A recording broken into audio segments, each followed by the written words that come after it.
Once upon a time, right at the end of the rainbow, in a magical place built upon fluffy white clouds called Cloud City, lived a little unicorn. Her manner was the color of pink candy floss, and her horns sparkled like silver glitter. Her name was Ruby. Ruby was the most playful and cheerful unicorn in Cloud City. But Ruby had a tiny, or perhaps rather large, habit. She absolutely hated tidying up her toys. Ruby's bedroom looked just like a toy shop that had exploded.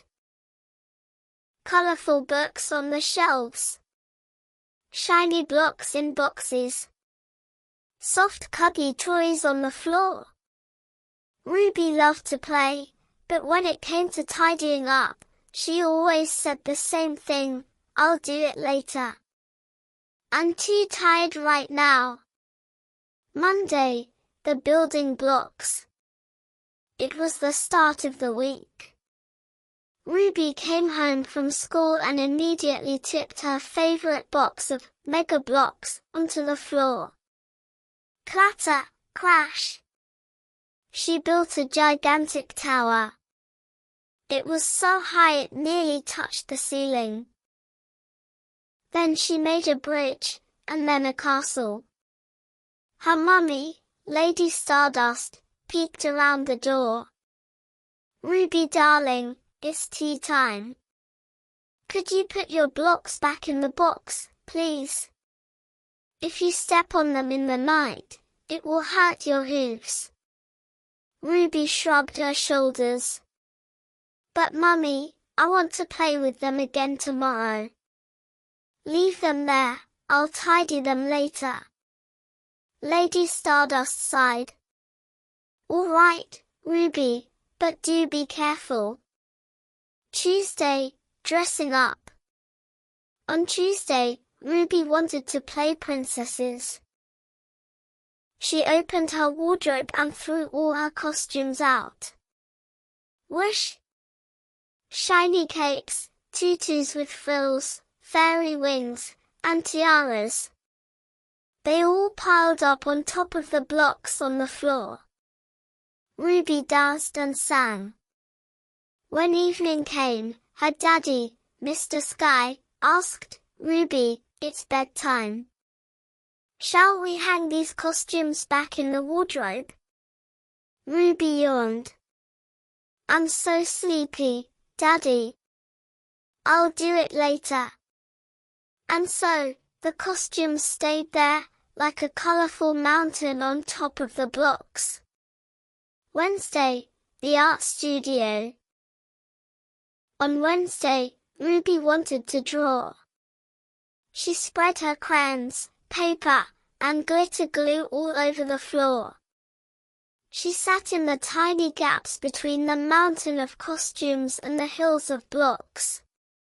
She drew wonderful pictures, but when she finished, she didn't put the lids back on the pens. She didn't pick up the paper. "I'll finish tomorrow, I'll tidy it later," she said to herself. Thursday, the cuddly toy invasion. By Thursday, walking across Ruby's room was very difficult indeed. When Ruby went into her room, she had to tiptoe like a ballerina. Said Ruby. "There is a little bit of empty space left over there." She pulled all the soft toys down from her bed, Barnaby Bear, Floppy the Bunny, and Trumpet the Elephant. Now, the floor of the room, the lovely purple carpet, had completely vanished. Friday, the crisis. And then, Friday arrived. The sun was shining brightly. Ruby's best friend, Poppy, a little fairy, tapped on the window. "Ruby, come outside. We are going to slide down the rainbow slide. Bring your favorite toy, Captain Sparkle the robot, and we can send him down too." Ruby jumped up with excitement. I'm coming, Poppy. I just need to find Captain Sparkle. Ruby turned around and froze. Her room looked like a disaster zone. Where could Captain Sparkle be? Under the blocks? Inside a princess dress? Or hidden amongst the crayons? Ruby tried to take a step. Snap! Ouch! Shouted Ruby. She had stepped on a crayon. She tried to take another step. Whoops! She slipped on a shiny cape and fell right onto the pile of soft bears. Plump! Ruby tried to stand up, but the costumes were tangled around her hooves. She looked left, she looked right. Captain Sparkle was nowhere to be seen. From outside, Poppy called out, Ruby! Come on! Ruby's eyes filled with tears. I can't find him, she shouted. I can't find anything. And I can't even walk to the door. Ruby sat down right where she was and began to cry. She was trapped in her own room. Her own toys had set a trap for her. The door pushed open with difficulty, because there was a pile of toys behind it. Her mummy, Lady Stardust, squeezed inside. Goodness me, said Lady Stardust. Is this Ruby's bedroom, or has a toy tornado passed through? Ruby sniffled. Mummy, Captain Sparkle is lost. And I can't get out. It's too crowded in here, I can't breathe. Her mummy smiled gently and hopped over the toys, like a ninja, to reach Ruby. Do you see, Ruby, said her mummy. You kept saying, I'll do it later.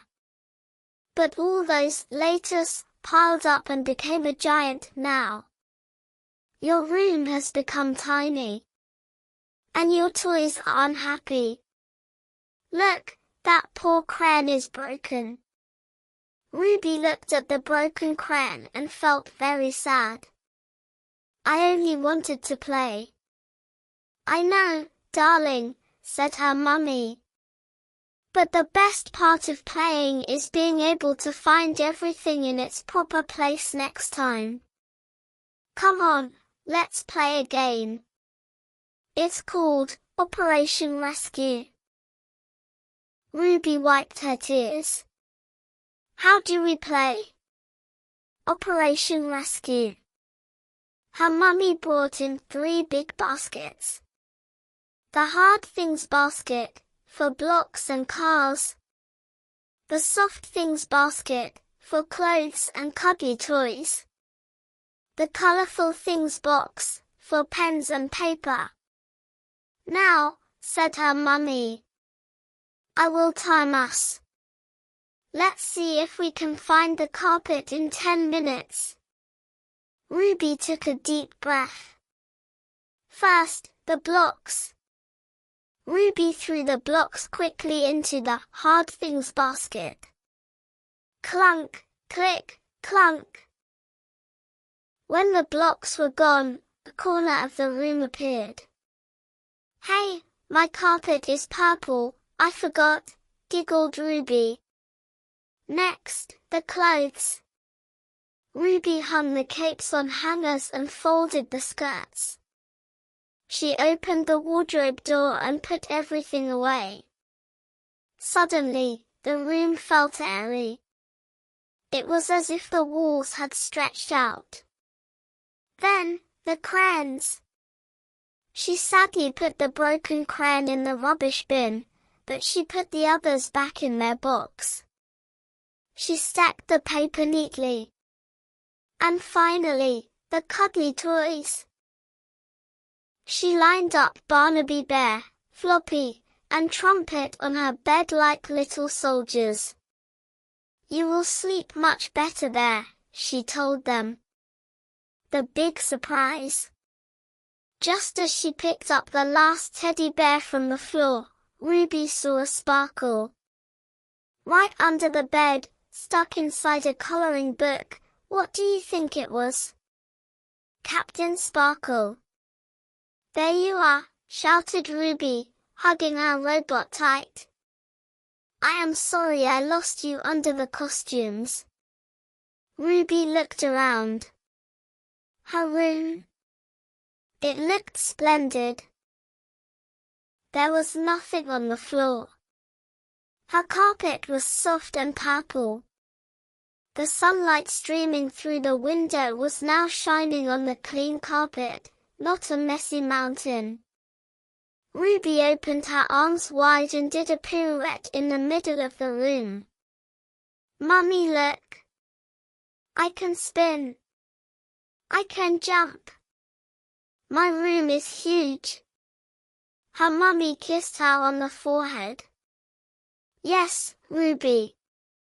Being tidy gives you freedom. Now you can play however you like." Happy ending.